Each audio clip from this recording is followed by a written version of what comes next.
So I wanted to extend a warm welcome to everyone for joining us today at your lunch hour for many of you, I assume, and probably at your dinner hour for a few of you as well. So thanks for joining us for our fifth Geothink&Learn. We're really excited to be presenting a very dynamic panel on the topic of the data of social justice. My name is Drew Bush, and I'm a postdoctoral researcher at McGill University with Geothink in the Department of Geography. And the convener for our session today will be Geothink co-applicant John Corbett, who is an associate professor at the University of British Columbia, Okanagan's Department of Community, Culture, and Global Studies. Our speakers today include Geothink co-applicant Rob Fike, an associate professor in University of Waterloo's School of Planning, Victoria Fast, an assistant professor in University of Calgary's Department of Geography, Joanna Redden, a lecturer in Cardiff University School of Journalism, Media, and Cultural Studies, and Alessandra Renzi, an associate professor in Communication Studies at Concordia University.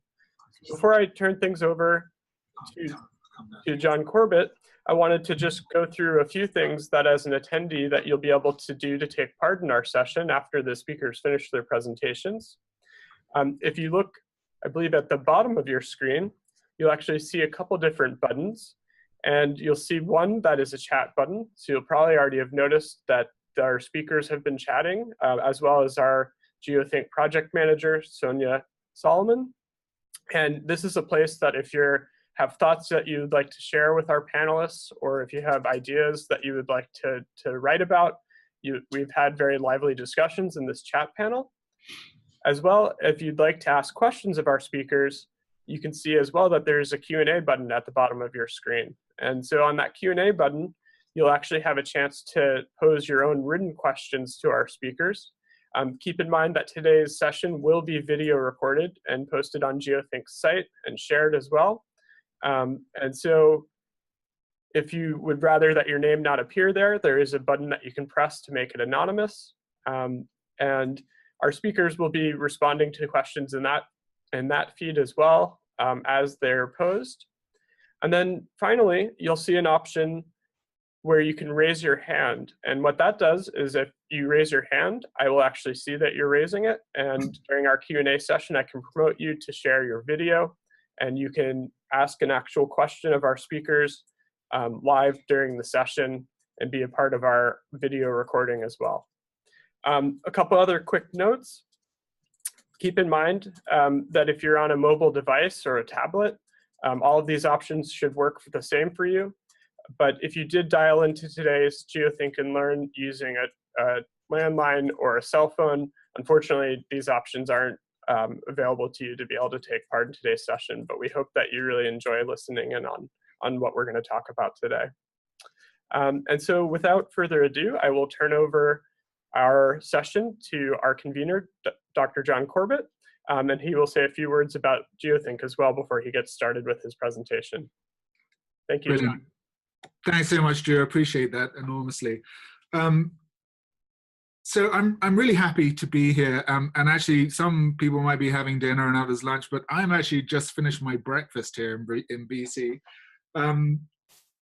But it really is a privilege to be able to introduce Geothink because, you know, as our eating habits, you know, demonstrate, we really are a highly sort of national partnership, but not just national, international as well, with partners over in the UK and parts of Europe and in the US as well. But it's a partnership of some 26 researchers, 12 institutions, more than 100 graduate students and undergraduate students, as well as 30 community partners from across Canada and elsewhere, who have worked together over the period now, the last 4.5, 5 years, around issues of open data. Geothink is comprised of 6 different sort of thematic clusters, of which the 5th one is the cluster on social justice. And so it really is a privilege for us today to be able to start to talk about some of the results, some of the ideas, some of the musings that we have had in regards to social justice within the project, but also more broadly as well, within the context of open data. I'm going to talk very briefly and frame out a bit about what I mean by social justice, and then talk specifically about 3 tensions that have emerged through my research program as a part of the Geothink project related to social justice, and social justice particularly within the context of sharing spatial data between often vulnerable and marginalized groups and government and researchers. So when I think of social justice, I often fall back on the work by John Rawls in the early 1970s, who talked more broadly about justice. But specifically within the frame of social justice, what he informed us was that we really needed to have a fairer way for humanity, for people to be able to work with each other, for us to be able to foster clear relationships that are built on equality, as well as ultimately to sort of create a greater strength, a greater sense of responsibility to each other. So specifically within the context of open data, I think the Rawls theory really sort of holds water when we start to think about, well, when he frames these things as being actuated through fair allocation of resources, access to opportunity, and benefits, primarily for the least advantaged members of society. So there are two core principles that Rawls actually advocates for. First is that everybody has an equal claim to basic liberties, but secondly, and more importantly, is that inequality exists, and it's up to us to actually strive to give greater advantage to the least advantaged members of society. So you can see that very sort of active piece in that. So when I step back from sort of the broad theory on social justice and start to think a little bit about how this actually applies to, the context of open data, I think I could say broadly that increasingly, particularly within the academic literature, we're talking a lot more about open data really having both an indirect and direct means of supporting social justice, social change, and other sort of activism type issues. But I want to try and make the case that, in fact, that I think that these benefits are often incidental and they're not intentional. Of course, you could make the case that that's the purpose of open data and the open data movement and open government more broadly, is that they're not micromanaging how data would be used. But if we look at the context in which we see the issues of social justice being articulated when it comes into the context or the orbit of open data, I think that often these are sort of unintentional type outcomes. And I want to frame this argument around three particular tensions. The first is the tension of purpose, the second, the tension of scale, and the third, the tension of inclusion. And I'll talk very briefly about all of these, very much bearing in mind that I probably only have about 3 or 4 minutes left. I have a terrible tendency to bang on. So the first one, tension of purpose. I think, going back to my earlier statement, why are we in this state where, in fact, we're prepared, we want, at the governmental level, primarily to share large amounts of data? I think if we start to strip it down, and certainly in the context of looking at our open data portal here in Kelowna, the types of data which are shared often have a very clear sort of economic value or potential economic value tied up with them. And are not necessarily tied specifically to social benefits. So when we think about purpose, I think often the purpose of open data broadly is around some form of economic stimulation. And particularly if I look to see excellent and sort of gold standard examples of how data are being used, often they're being used within this sort of startup culture type scenarios of creating interactive tools that are visually engaging, infographics that draw an audience in, and then the sort of concomitant, accolades and media attention which go around the innovative uses of those types of data, which is fine, and very much, open data being positioned at this point where it recognizes that there's already a social movement and an economic sort of imperative behind these sorts of things. But at the same time, when we reposition that back into the realm of social justice, I think we need to ask ourselves, well, the types of projects that we're seeing open data being used in order to address and support social justice related issues, perhaps you know, the motivations might be less inclined to support Rawls's ideals around social justice and be more focused actually on sort of the wow factor of those sorts of things. And I recognize that within the context of my particular research program that we are guilty of exactly this.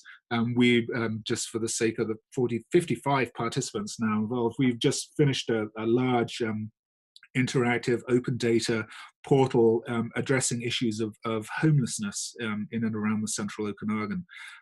It's a compilation of data from 84 different organizations. We designed it to be useful for service providers, for government, and for homeless people themselves.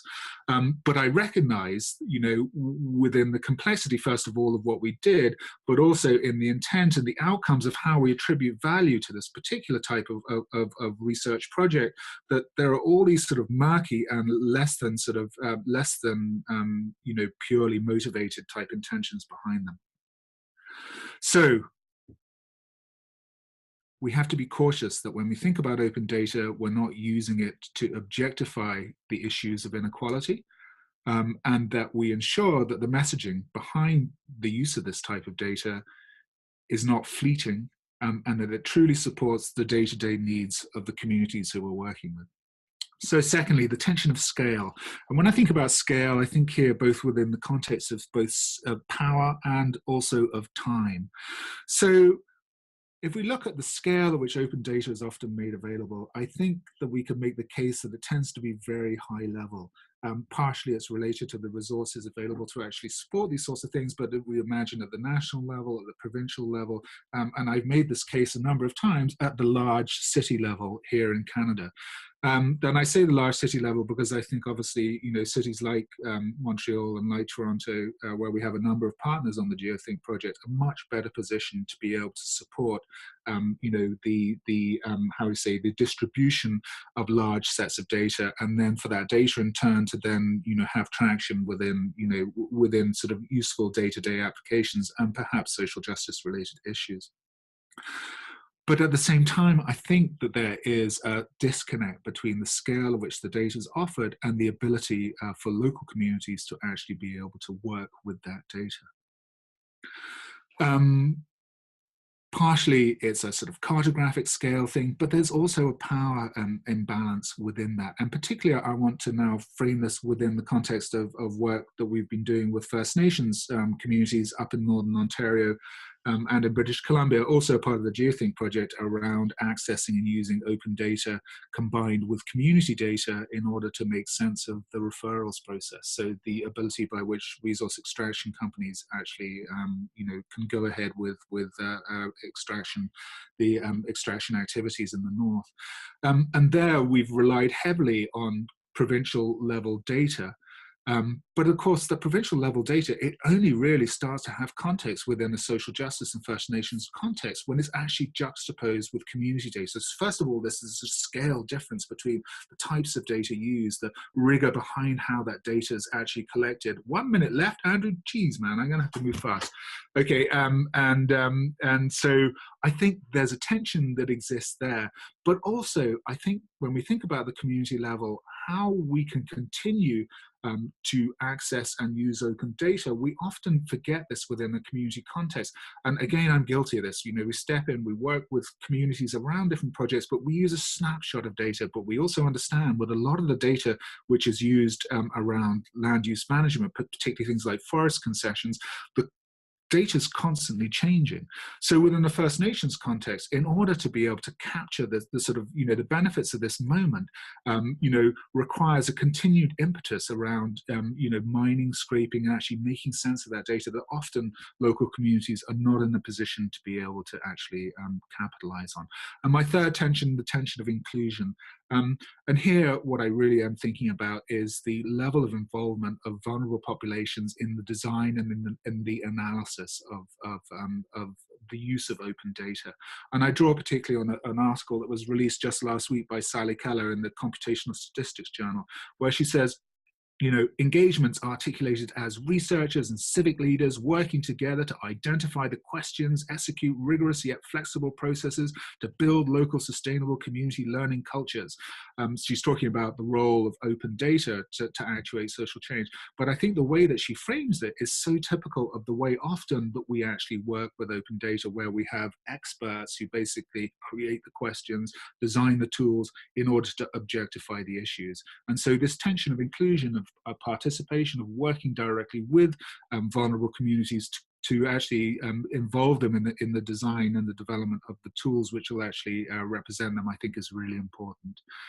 So anyway, I want to take a step back. In conclusion, yes, we see open data increasingly being used to address the issues of social justice, social change and activism. I do feel often that this is incidental, it's not intentional, but I also think that there's a huge and endless opportunity in the new realm of Web 2, Web 3, the GeoWeb, to address social justice related issues, but I think we need to be a lot more purposeful about how we go about it.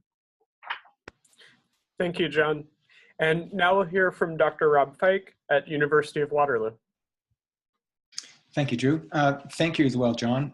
It's always hard following John because he throws so many interesting points out for all of us to think about. And as he was talking, I was scribbling a few things down that I wish I would have put in my presentation. So I'll try and talk a little bit to some of his tensions in my presentation. Okay. Is everybody able to see my screen? A little bit. Okay. My slides visible, Drew? I think you need to just share your screen. Okay, sorry. We're looking at your picture. All right, sorry about that. Okay, I was intrigued with this topic of how we approach social justice in light of the developments in the GeoWeb, and new technologies and data sources and so on. And I was wondering how to approach this, and one of the ways that I thought we could look at this is the increasing tendency for us as society, us as businesses in some cases, us as academics, to view citizens as sources of data that are maybe incidental, and often people that are creating data on purpose. So I want to, I don't have very many answers. I've got a few questions though that I'd like to pose. And I'd like to start off with reference to a particular book and a person that's helped me think about how we approach questions of technology and its use in society. Many of you might already know about Ursula Franklin, recently died, I think, in the last year or so. She was a physicist, worked in metallurgy, but she also had a lot of interesting thoughts about how we use technology and how it shapes us.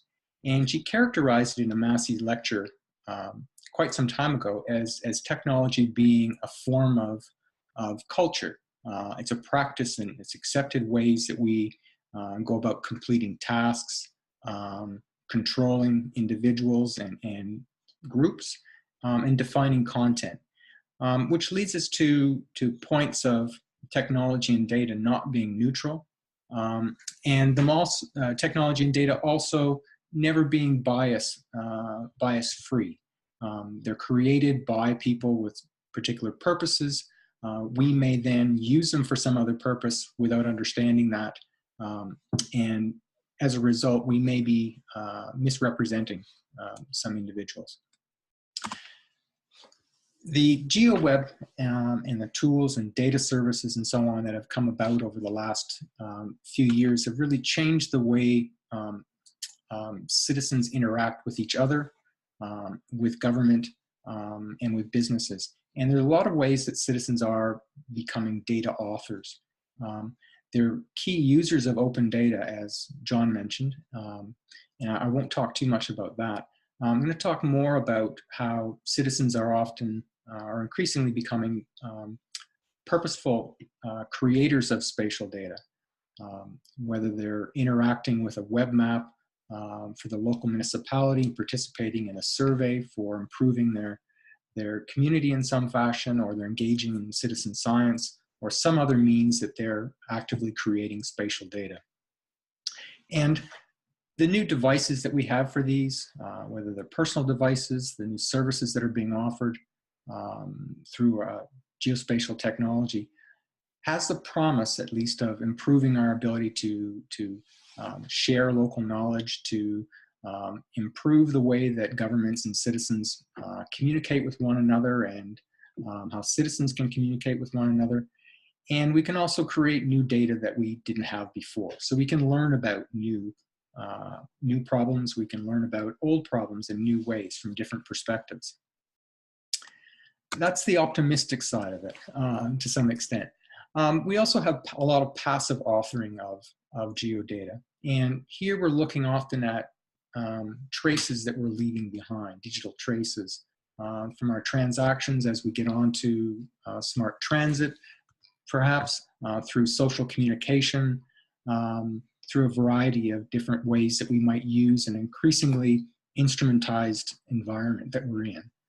And these traces are often assembled into large geodata sets that people are analyzing and repurposing and using to understand how we move about our space, how our cities operate, for example, and how people make choices about any of the things that they're engaged in within our environment. So citizens have a key role in creating these data, and it's been cast as perhaps a form of participation. So we're looking at different ways of citizens being involved in our community, and there's tensions within this. So I guess we now we're up to 4 tensions, and we're only partway through 2 speakers. But the tensions might be in part related to what John mentioned, but also the fact that many of these new technologies and methods and analytical approaches that we have both help and hinder social justice. We're looking often at the differentials in impact across society. We might be looking at questions like how do these GeoWeb technologies and increasingly big data analytical methods change the way we interact with one another, who has control and representation in civic affairs, and how they may in some way accentuate or in some way create new inequalities. So given that these methods and tools for collecting data from citizens, whether it's passive or active data creation, is growing, I think we have to ask ourselves, how can we tune our approaches? How can we ensure that the methods that we're using actually do safeguard well-being and opportunity? And in that case, I'm going to, just to give you a little bit of an illustration, I'm jumping ahead because I'm conscious of time here. I want to point to some of these tensions. And in particular, I'm going to use a couple examples that we have. I'm going to use one example. I just saw the 1-minute slide come up. And that's a situation where, in the city that I live, where recently we've had some major construction for a light rail transit. And one thing that we discovered as we were looking at this issue is that there are significant problems for people with different mobilities to move around an environment that was changing multiple times during the day. And my student, Ashley Zhang, whose picture should appear shortly, and I were working on ways that we could use some of this GeoWeb technology to help those that particularly had different mobility challenges to learn about the environment they're in and to be able to move about.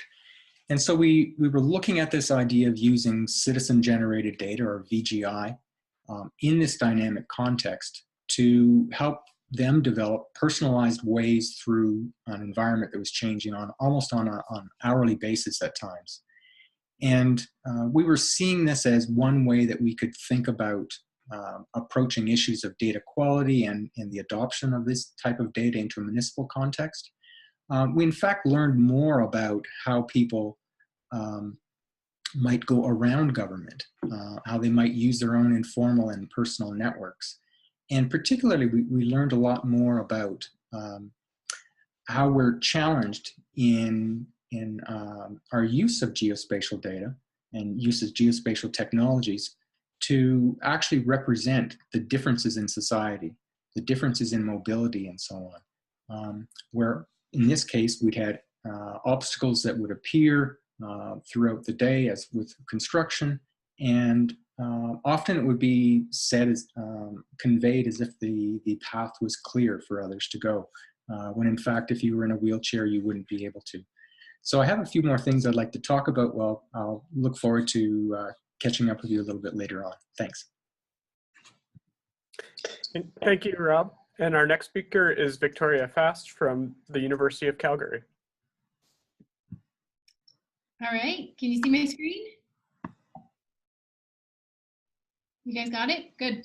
Okay, so what a fantastic place to pick up on from Rob's talk. Just for some context, I was a Geothink student, and now that I finished my PhD, I'm a Geothink collaborator. I'm also an assistant professor in the Department of Geography. I specialize in urban GIS, and I'm also part of the Smart City Research Group. And so far we learned from Rob that there's an incredible amount of data being created and shared. And many of these emerging sources of data are contributing to the buzzword that we call smart cities. So today I'll talk about smart cities and how apps and their data can support more socially just smart cities. And I'll also give some examples from my research. Let's see. Okay, so first is, what is a smart city? Existing alongside creative cities, eco-cities, and livable cities, smart cities basically use internet and communication technologies to support and improve urban management and development.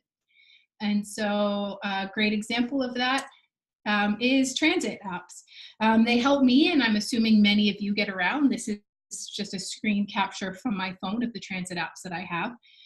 However, these transit apps are not all socially just. And what do I mean by that? Well, how do we recognize social justice? Interestingly, building on what John said, I like to pull from Nancy Fraser, which interesting, she has learned also from Rawls what justice is. And my favorite quote is by, my favorite quote is that she said, only by pondering the character of what we consider unjust do we get a sense of what is the alternative, what is actually just. So we understand justice by recognizing injustice. So let's take a look at injustice in my transit apps that I have here. And so I have 10 transit apps on my phone. I'm actually really curious to see how many you guys have. If you're interested, stick it in the comments. And I really do rely on them quite heavily. So just to kind of break it down, across the top from the left, we have Calgary's public transit app, and then the bike and trails app. They really do help me navigate the city, especially since I sold my car and decided to really commit to kind of a biking and transit lifestyle. I even bike in the winter occasionally, and in Calgary, sometimes it looks like this. My colleagues are encouraging me to get spiked tires, but so far the sidewalks have been pretty okay. And so next transit app, we have the GO Train. That's regional transit, also helpful. Gave me some really great delays when I was commuting in Toronto for the 5 years prior to this. But let's go across the middle now. We can look at Uber, and I think that really Uber warrants a further look. So putting implications of the political and the sharing economy aside, from a user's point of view, what do all Uber riders require? Number one, you need a cell phone. You need a cell phone to book it. You need to know how to use that cell phone. No offense, Mom, but there's no chance she'd ever be able to book an Uber. And you need a credit card. And this excludes a lot of recent immigrants, especially who don't have a history of credit to be able to get a credit card, and really a lot of marginalized people who are unable to access the service that is making transit more accessible even though it's accessible for some and not for everybody. So let's move on to map-based apps then, right? Apple, Google, Bing. I typically use Google.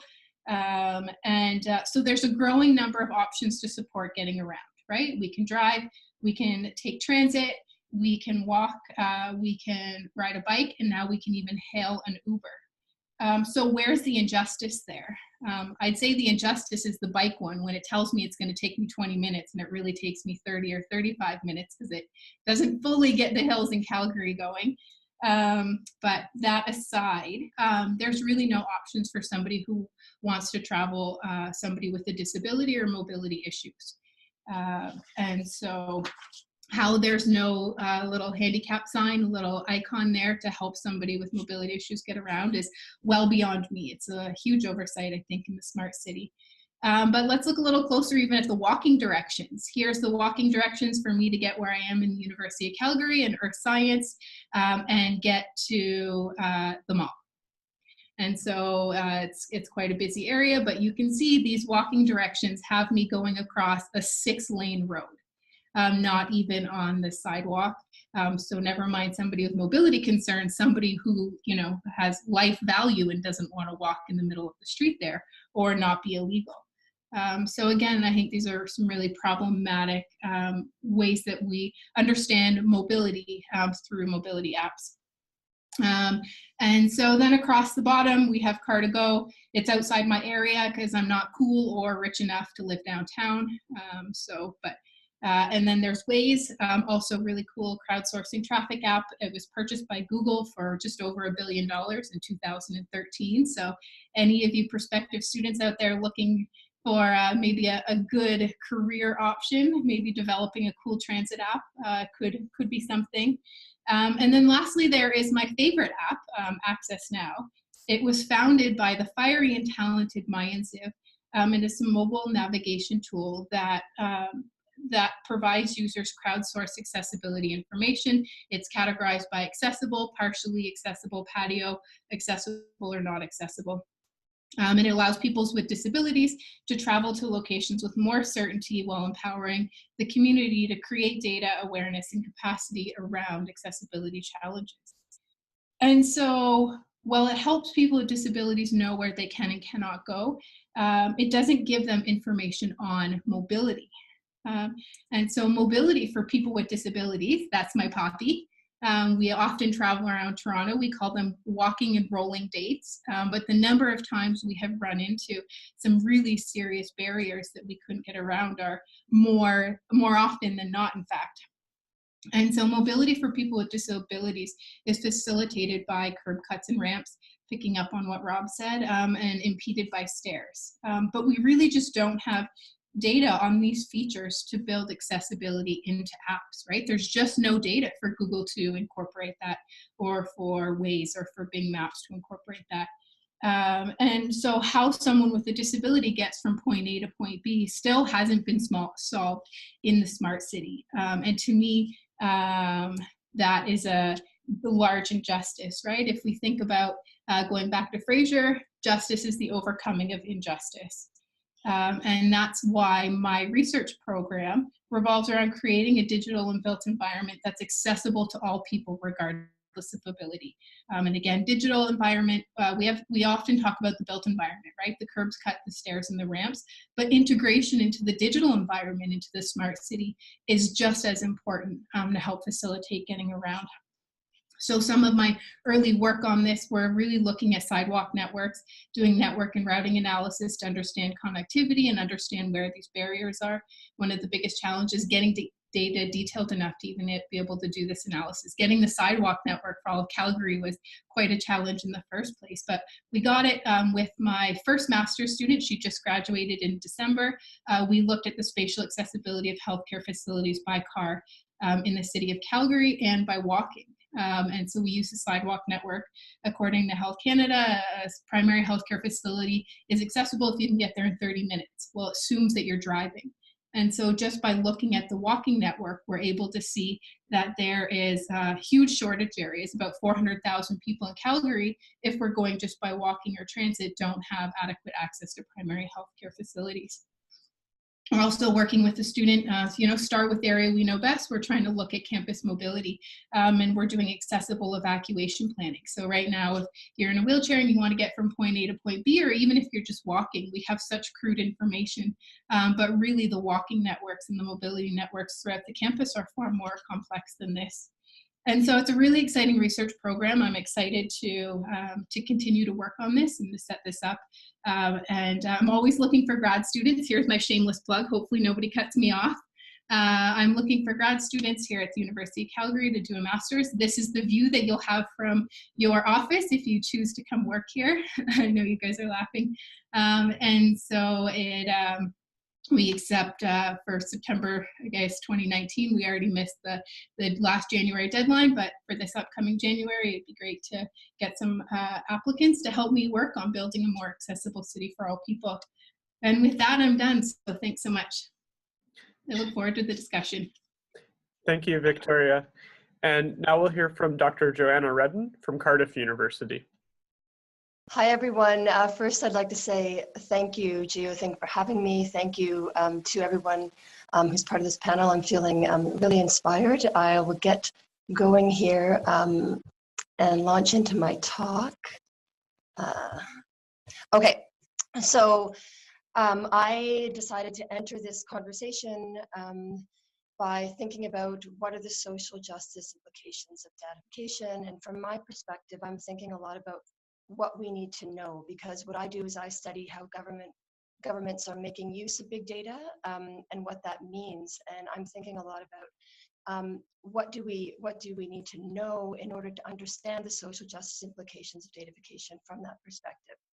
And I would argue that I think we need to better understand how big data systems are being used and how people are being affected. For me right now, I'm thinking at a federal government level.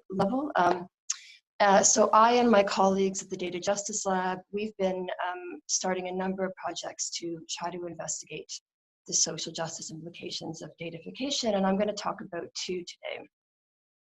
So the first one is this data harm record. With the data harm record, what we're trying to do is build a record of where things have gone wrong. So we know that big data systems can be used in ways that provide a lot of benefits, but we also know that there are a lot of risks that come with big data. So one of the things we've tried to do is start this running record of concrete examples of where things have gone wrong. I'm going to provide a summary of that. You can see the link here on the slide to the actual record if you want to access it. But what I've done and what we've done is we've compiled a list of all the examples that we found that other people have cited or referenced in their research and in their publications. The idea being that we can learn a lot from and should learn from these examples. So just as a summary, when we look at commercial uses of big data, one of the things that we've seen is examples of exploitation. So these are examples of targeting based on a perceived vulnerability. We've also seen uses of personal information in ways that harm people. There are multiple concerns being raised by a whole bunch of people about how uses of big data can be unintentionally or intentionally used in ways that discriminate. So there are examples of this in credit scoring, in insurance, in hiring, and in accessing education. So when we're talking about discrimination here, we're talking about decisions that are either unintentionally or intentionally being made in ways that factor in issues of ethnicity, class, gender, health. We've seen harms related to loss of privacy and data breaches.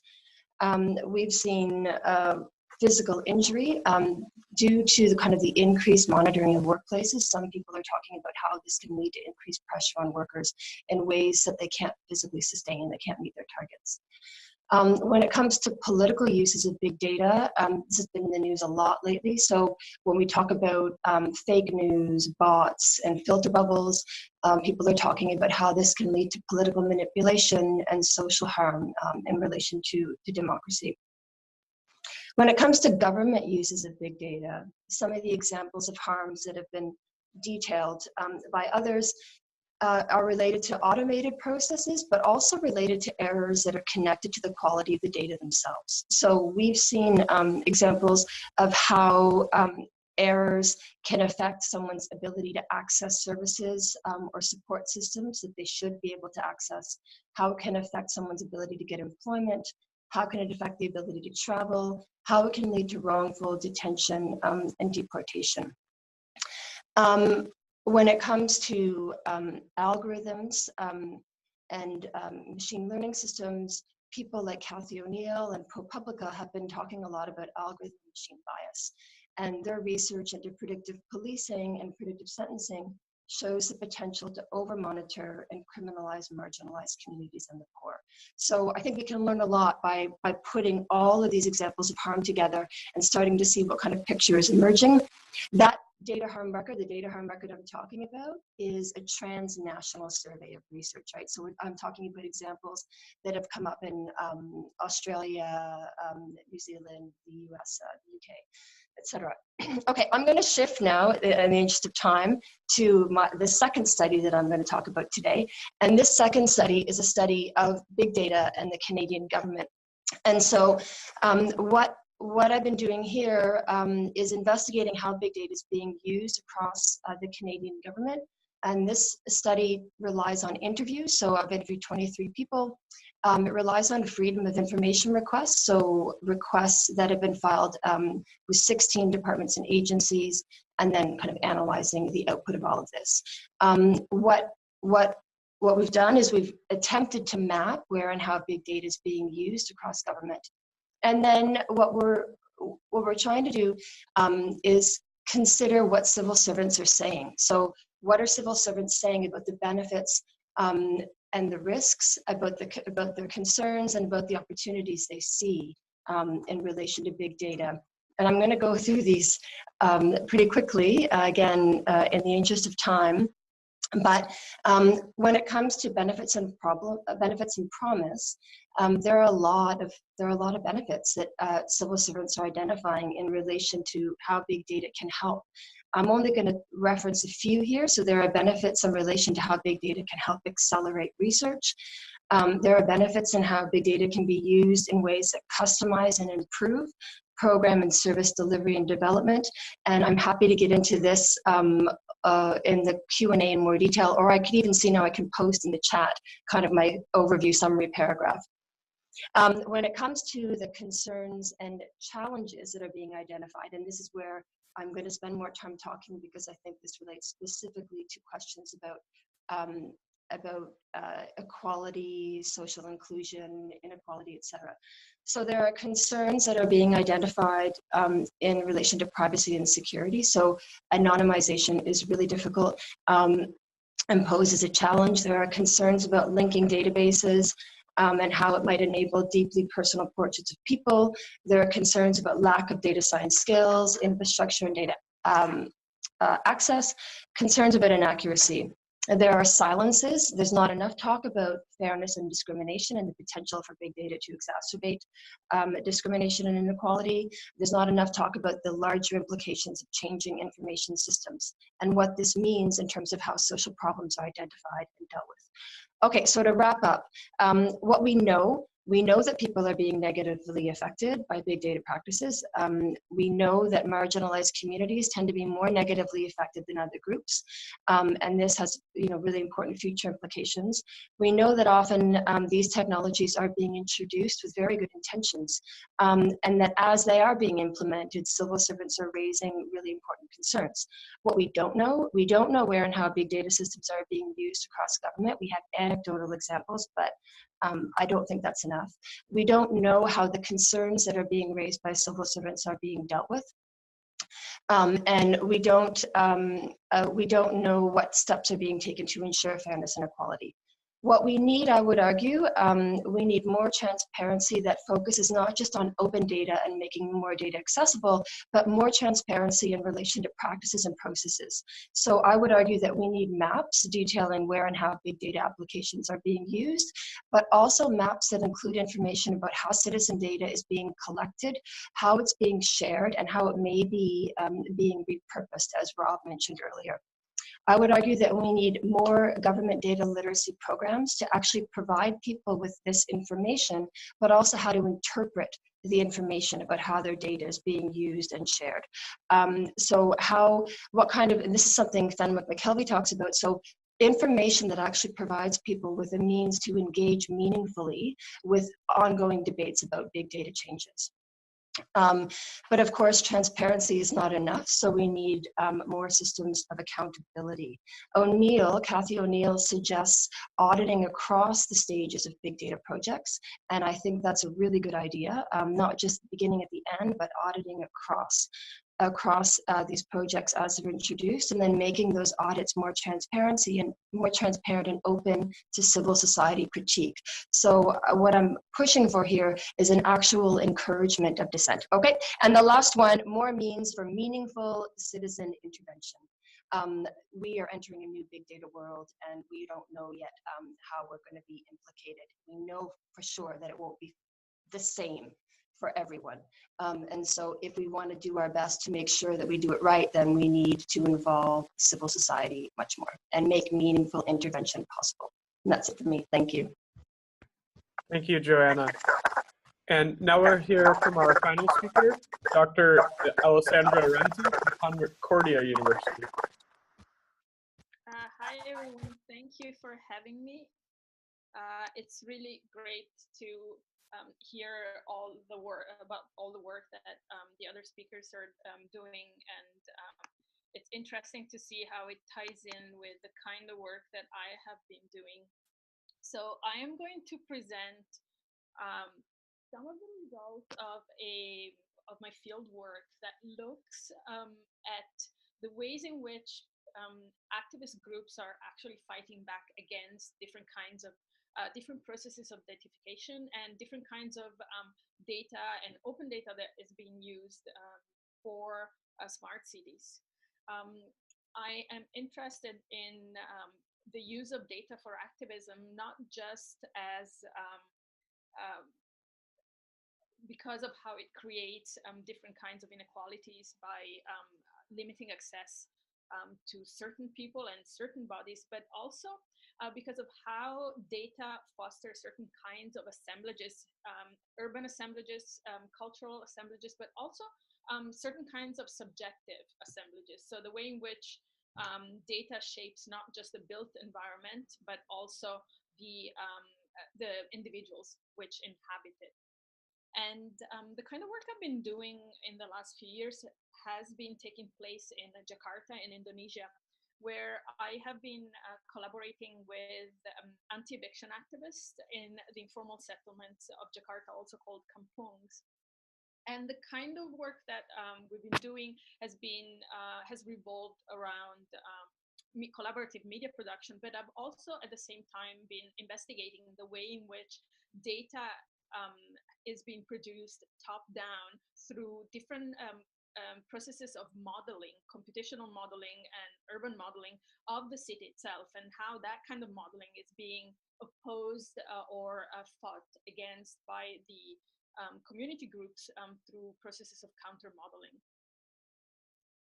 So the community groups I've been working with are a few.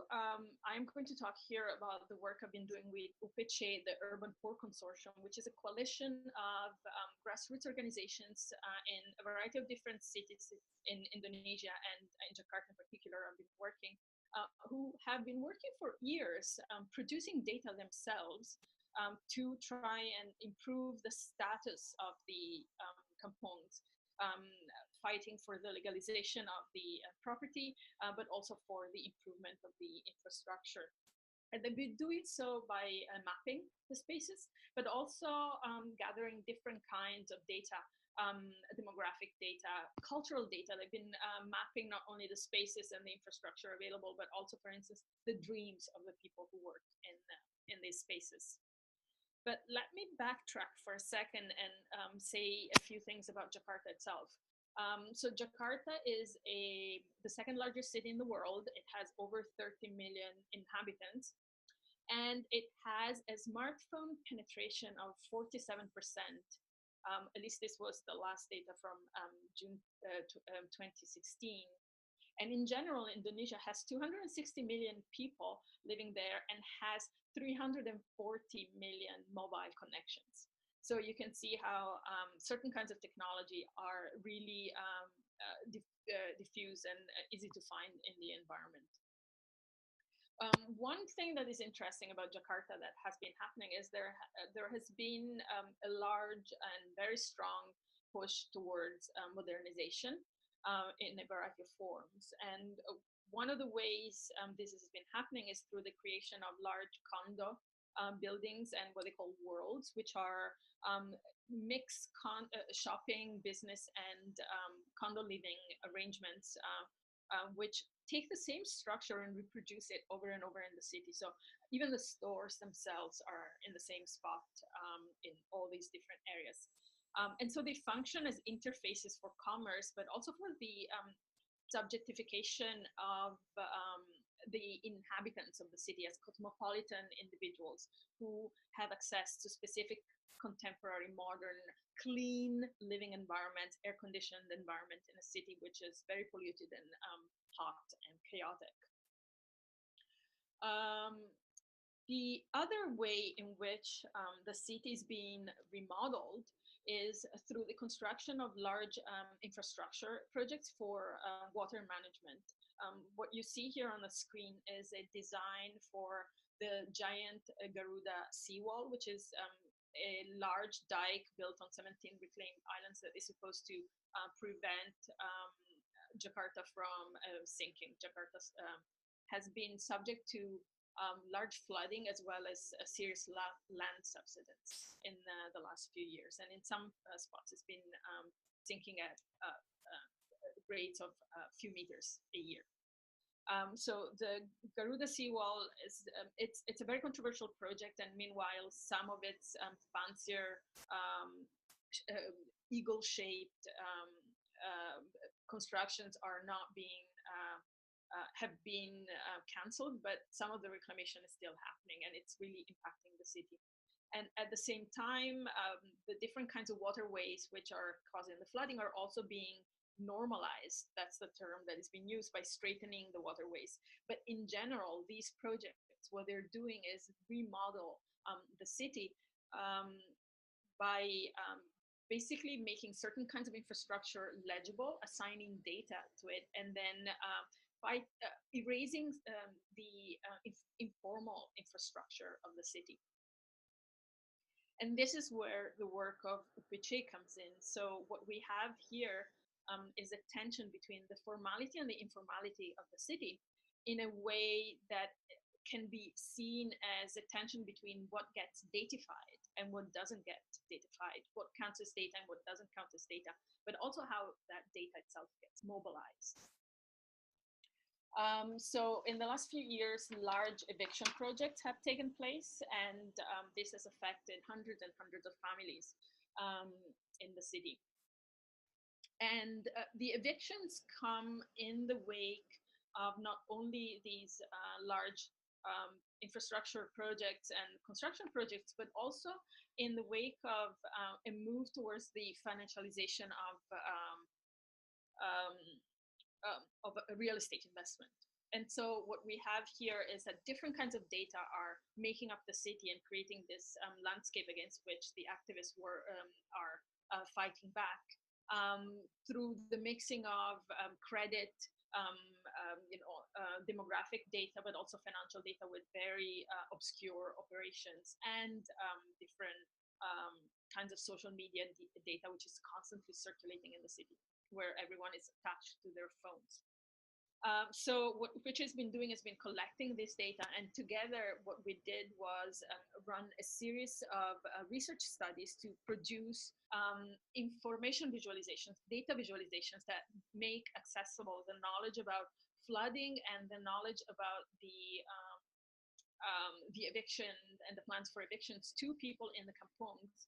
And these visualizations have been turned into education models that are used by the organization to organize alternative design and planning processes, grassroots, with the collaboration of Architects Without Borders Indonesia and a few other urban planners and designers international and local.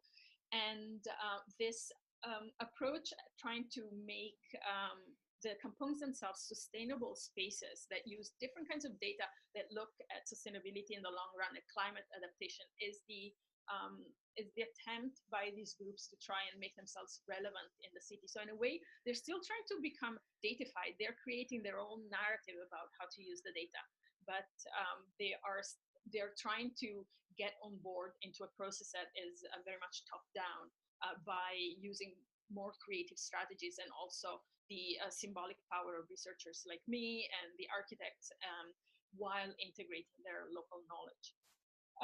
So what I would like to end with is just 3 points that I think are particularly important. One is that the data visualizations were able to blend the analysis of large data sets for flood projection and risk analysis with the data of local communities. And this allowed for conceptualizing spaces of climate adaptation that draw on different sources of data, not just open data, not just the data that is created by the government, but also what is created by the people.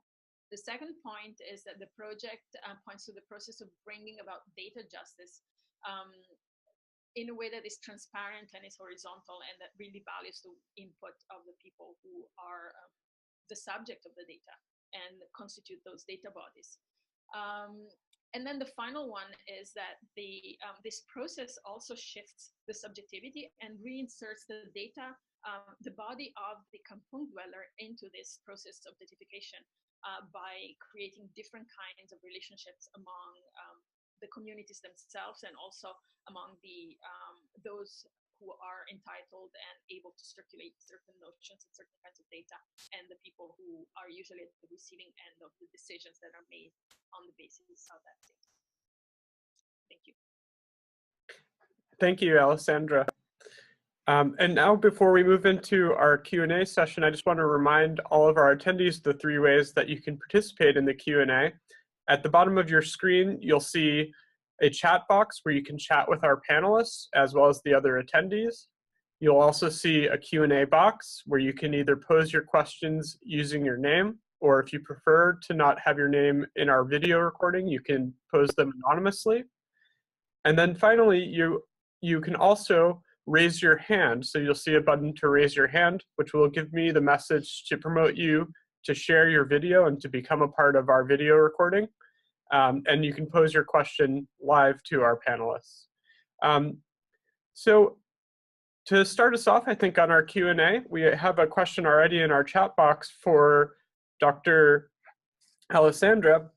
And it was actually posed from Nabil Ahmed. He's asking, are there any particular research groups or communities that are working on this perspective of smart cities and open data from the Asian context? From the Asian context. Mm-hmm. There are lots of groups who are working on smart cities. Many of them are part of the startup culture that John was mentioning earlier. So they are able to access certain kinds of data and use it to start their own business, to create their own delivery services, or to facilitate garbage removal, which is not part of the public infrastructure there. There are, however, also other kinds of initiatives. The government itself has been working on a large campaign to homogenize mapping data. So there is one large map infrastructure project now that has been started by the Indonesian government, where people are struggling to figure out how to make different data sets for mapping speak to each other. And at the same time, there are more grassroots organizations that are partly working along with the government, but they're also producing their own open data infrastructure. In particular, one of the groups I've been working with is it's the Drone Academy, which is an organization, an informal organization. It's a group of activists and hackers who produce their own drones. They make their own drones, and then they go around the country training indigenous Dayak people to use the drones to map their land to fight against land grabs, which are a really big issue in Indonesia at the moment because of resource extraction and oil palm plantation. And they have been able to work with the Ministry of the Environment at the moment to put a moratorium, whether it's going to be respected or not, on the creation of new palm plantations, and also have been able to entrust the governance of customary forests to Dayak people in the country. Cool. So why don't we take another question from our Q&A, and we have just about a little bit under 20 minutes for questions in the Q&A session. Andy Rubin asked, I'm a data science educator. Among other things, what role do you see for helping citizens be able to look at data themselves? So in the context of social justice. And I think that question is open to anybody on the panel who would like to speak to that.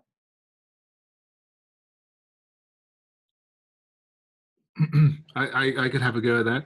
I think it's a super question, and I think when we consider the level of engagement that government in providing data, how it actually makes data available, there's such a range. As you go from sort of the Edmonton dashboard, which is a very sort of potted version of data that they want you to consume, through to the Kelowna open data portal, which is a whole series of KML and shapefiles, accessible for download with no level of assistance or integration. I think somehow we need to consider that currently in both those two sort of extremes of either like preening the data too much or doing absolutely nothing to the data, that there has to be a middle ground in there in order to actually make sense and visualize and be able to interact with the data in ways which suit your own particular purpose.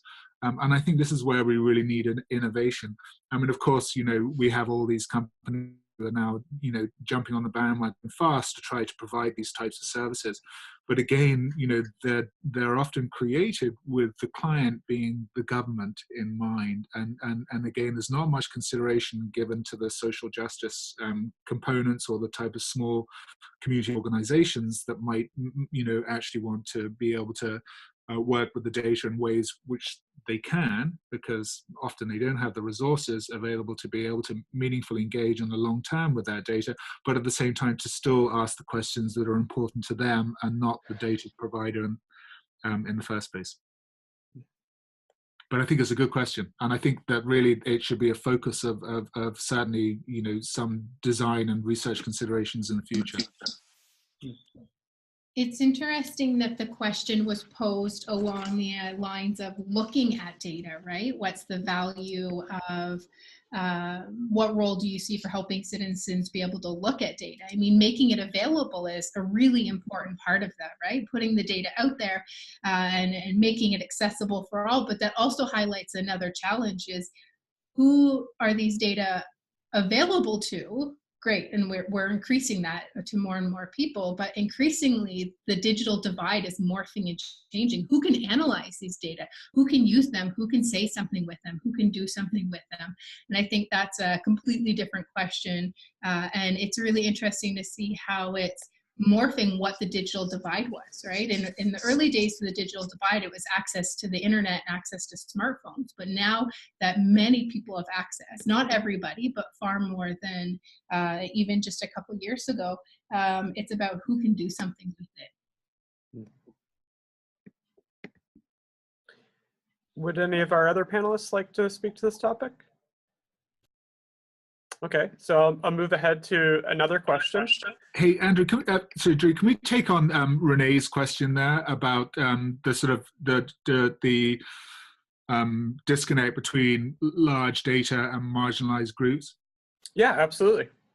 So let me see. She's posed a few here. The top one. The top one, okay.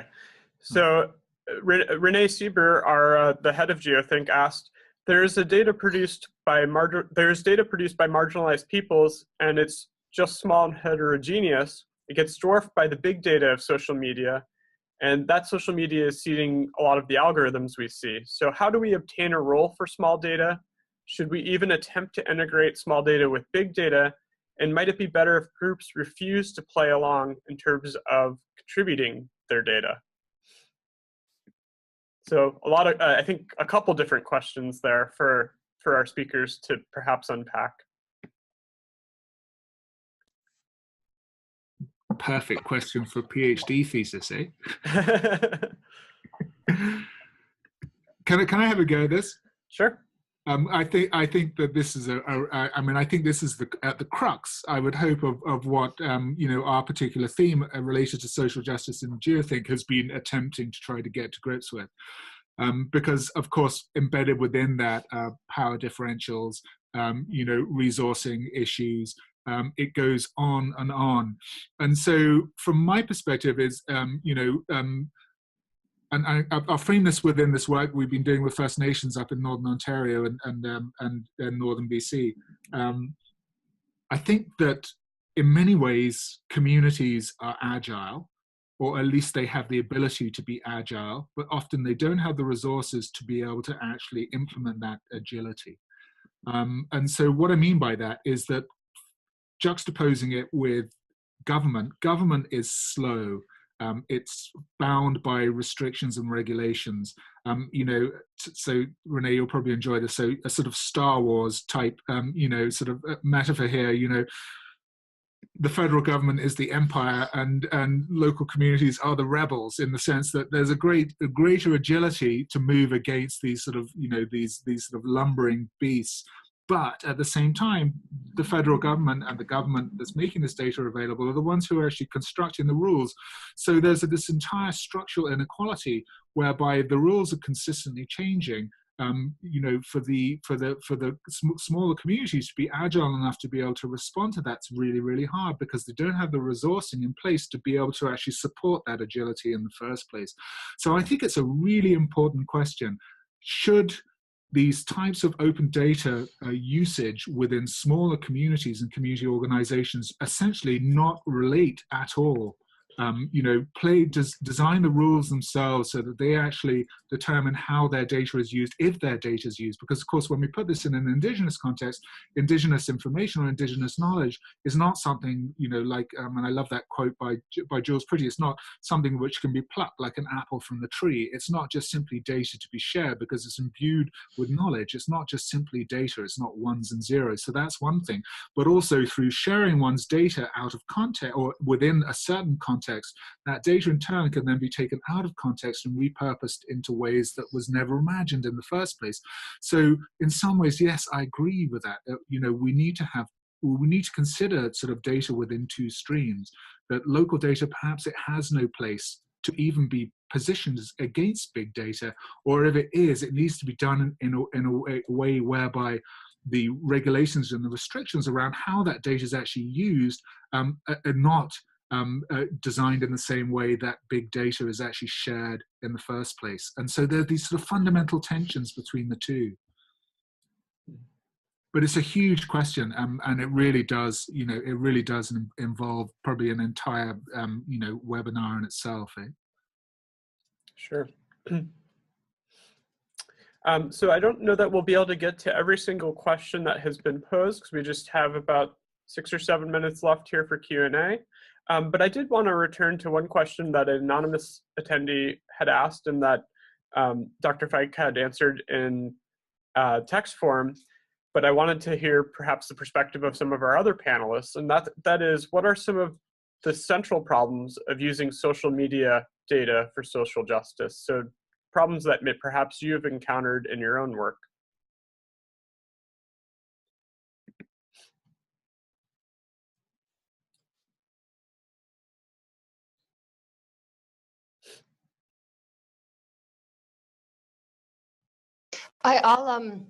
I'll jump in on this one, but it's not these are not problems that I've encountered in my own work, but they're problems that have been noted by data scientists and others who I've interviewed, who talk about some of the problems with social media data, particularly as it may or may not be used for analysis that influences like policy decisions and stuff like that.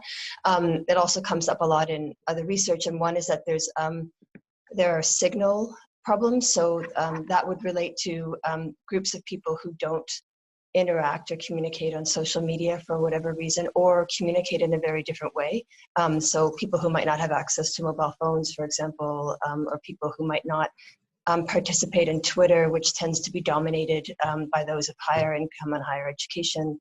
The other problem when it comes to the way that social media data is used is that there has to be a recognition that people don't always represent themselves authentically online, of course, and we misrepresent in ways that might accentuate what we might think is good about us, or we pretend to be different in some ways, and that's a real problem if you're trying to read a situation. Now, I should say that the people who are using this data, of course, when they're using it in government, they know this, right? So when you look at, some of my sourcing comes from Global Affairs, where they try to balance it. So they recognize that so if they're investigating a situation going on in Haiti or something, they recognize that the data that they're using is not entirely reliable, and they try to balance it through other means and methods. But it's, you're always chasing it a bit, aren't you, to try to figure out how accurately you've done that and if you have balanced it. So anyway, that's my 2 cents from what I've seen and heard.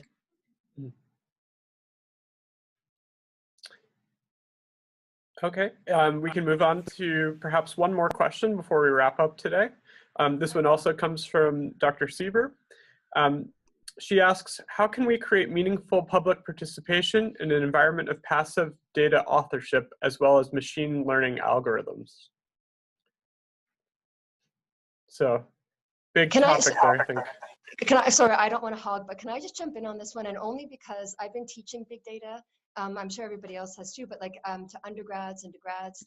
And I'm always amazed that no one drops the class, because I feel, you go in with that assumption every time, and I do still, and I research this stuff. Every time I think, someone's not going to find it interesting, they're going to be bored.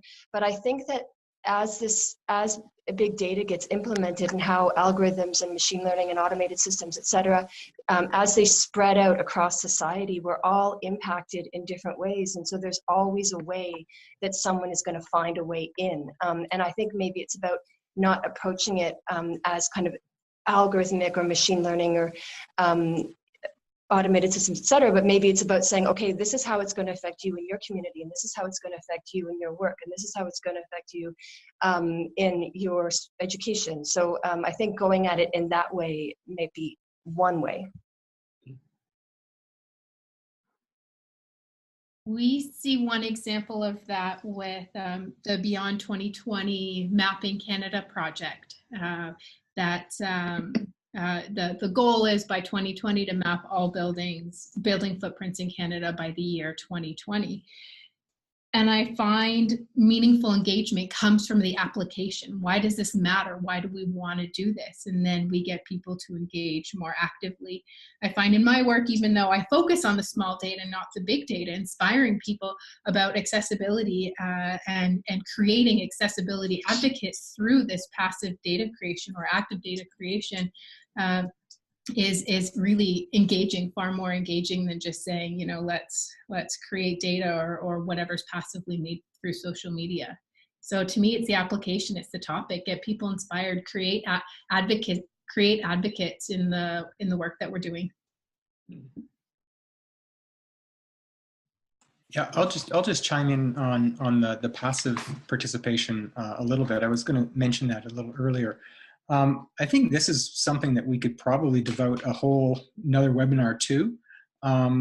But one of the things with big data, and particularly passively generated big data, is that we're well positioned to observe what's happening and when it's happening and where it's happening, but we really don't have much of an idea of why. So I kind of think of it the same way that I might watch cricket. I could probably describe what people are doing, but I haven't got a clue as to why they're running around and why they have tea when they do, and so on. And so I think that's John shaking his head because he obviously knows cricket. But it's one of those big challenges that we have that we're increasingly moving to observing but not understanding. Great. Thank you, Rob. And I think on that note, we'll close today's sessions. I have a few quick notes before I turn it over to our convener, John Corbett, for his final thoughts on today. Just wanted to note for everybody, as I've said, that this session has been recorded, so please check back on geothink.ca for a recording on the session that you can share with others who perhaps were not able to make it. Our next Geothink and Learn will be on the topic of urban intelligence, and that will be held on February 7th from noon to 1:15 p.m., so the same time slot as today, so that's noon Eastern. And that will be convened by Dr. Pamela Robinson, who's an associate professor in Ryerson University School of Urban and Regional Planning. And then finally, I just wanted to extend a warm thank you to everybody who was able to join us today for this Geothink and Learn session, and of course to our speakers who presented some really interesting presentations and fascinating discourse on the data of social justice. And with that, I'll turn it over to Dr. Corbett to give us our final thoughts for today. I also just wanted to reiterate Drew's point. Thank you so much. I learned so much from hearing you all talk today as well. And I like the way that we combine both the sort of geographic, spatial, and the communication side of things. I think there's a lot for us to learn from each other. So just to sum up really quickly, you know, Rob, obviously, I started us off with a couple of musings, but then, you know, Rob took us into this whole idea of citizens as sources of data. But I think also, you know, answering a little bit that last question as well, talking about the passive collection of data, but not within the context of big data, but within the context of small data. So let's not just assume that passive data collection is always concerned with, you know, large scale social media. We can actually achieve it at a smaller scale as well.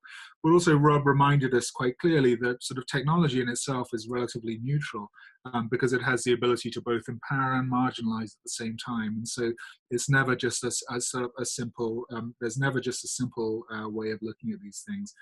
Victoria then took us on to talking specifically about how mobility and disability issues are often hidden, ignored, an afterthought within this sort of smart city dialogue that we're seeing right now. And again, I think, you know, disability, particularly physical disabilities, is one of those things when we think about social justice, particularly within a Western concept, that we often find ourselves returning to. So I appreciated that. Joanna, thank you so much, you know, for sharing your wealth of different examples around you know, the relationship between data and the types of negative outcomes that we do write about. But often when we're talking about applied research, we tend to dwell on the positive. So in order to produce a database which talks particularly about you know, some of the harms which actually come through datafication, I think it was excellent. You got me thinking an awful lot during your presentation, and I thank you. And Alessandra, yes, as I said to you in your quick chat message, I actually did my PhD in Indonesia and spent a long time there. And so it's a place which is really dear to me. But I think more significantly than that, you know, it's an important thing for us to broaden our horizons as well, and to understand that particularly within, you know, a social justice context and dare I say it, you know, like a human development context, it's really important to take into consideration that these sorts of initiatives are not just occurring in North America, and they're not just occurring in Europe. So I thought your example really brought to life a whole series of differences, but also of similarities around, you know, around the ability. Here's one of the pieces I really liked about the ability within the kampung in order to actually be able to catalyze, you know, a body of support and engagement, you know, through creative media. And I think sometimes, you know, certainly within Canada, is that sort of collectivization, which often is one of the principal challenges to actually achieving social justice through these types of technologies. So I really appreciated that. And for me, one of the things that I took away was this, you know, the tensions between the informal and the formal city is sort of mirrored through whether in fact you're datafied or not. I thought that was a really beautiful sort of almost dystopian view of it. So yes, many thanks to everyone. I thought it was an excellent webinar. I certainly hope that we will have the opportunity to do something again together in the future at a conference or some other opportunity. So thank you, Drew, also, and thank you, Sonia, for arranging everything, and thank you, Renee, for being our tireless, you know, leader in this project. And excellent. Enjoy your weekend, everyone. So thank you, everyone, and enjoy your weekend.